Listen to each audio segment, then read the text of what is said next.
Now that you have seen how to set up the components for a nonconformance, let's create and process a nonconformance order.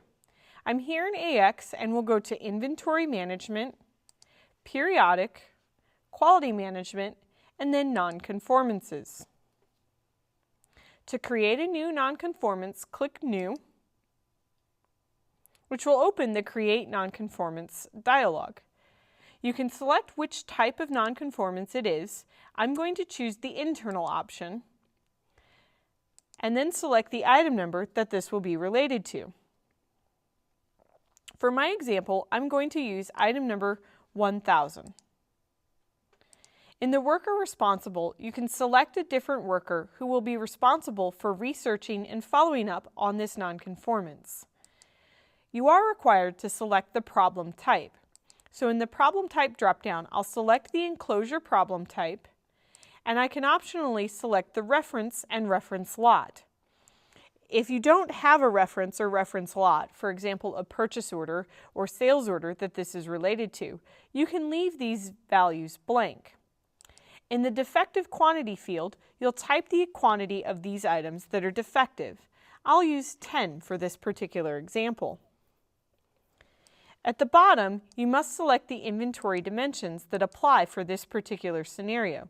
So I'll select Site 1 and Warehouse 11. I'll verify. Actually, I'm going to use Warehouse 13 because that's where they're on hand in my warehouse. When you're ready, you click OK.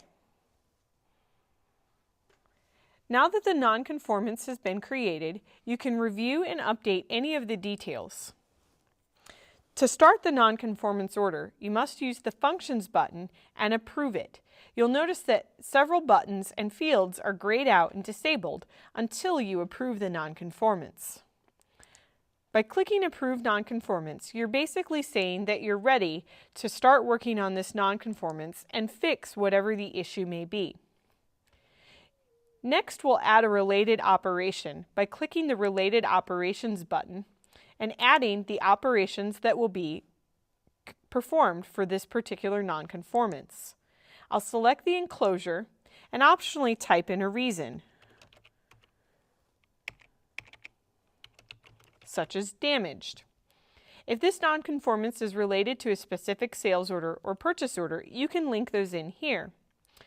Once you save the record, the items, quality charges, and timesheet buttons will become enabled. If I need to take items out of inventory to repair this, I can add them into the items form by pressing Ctrl-N or File New. Select the item numbers that will be used to make the correction and type in the quantity that are required. On the General tab, you can see the basic information, and if that item has a cost, it would pull through here. We'll close this and add a quality charge. A quality charge is a fee such as handling or installation or repair. You can select the charges code. I'll use the rework and then type in a description. In the charges value field, you'll type the amount of the repair work that you've completed. You can add as many different related operation charges as you want. Next, we'll create a timesheet. The timesheet allows us to record the time and effort that we put into repairing this particular work. So let's say I worked on this for 5 hours today.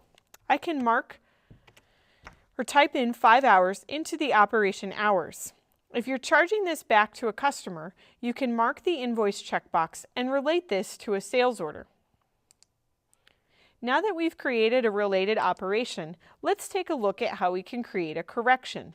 This is done in the Corrections button. Click the New button and select the diagnostic type. Maybe this error happened because one of the machines needs to be adjusted. I can select the worker that's responsible for performing the machine adjustment. I'll choose Ted for this example. And you can assign a priority to the correction. We'll say this is a high priority because this will cause other items to be damaged as well. Once you save the record, you'll notice that the Mark Complete button becomes enabled. After Ted has completed this correction, he'll come to the screen and click the Mark Complete button, which will record the information about when and who completed this particular correction.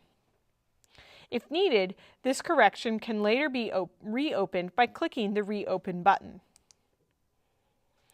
Once you've finished making related operations and corrections, you can use the Functions button to close the nonconformance. You can also use this button to generate related nonconformance or link other nonconformances together. The Inquiries button includes options to look at other related nonconformances, to look at the record that this is referenced from, such as the purchase order or production order, or you can look at the nonconformance history. If the nonconformance was created from a quality order, the Quality Orders option will open the quality order that it's related to. The Print button includes 3 options to print the nonconformance report, a correction report, and a nonconformance tag. You can also use the Inventory button to update the dimensions display. For my example, we'll go ahead and complete our nonconformance by clicking on Functions and then selecting Close Nonconformance.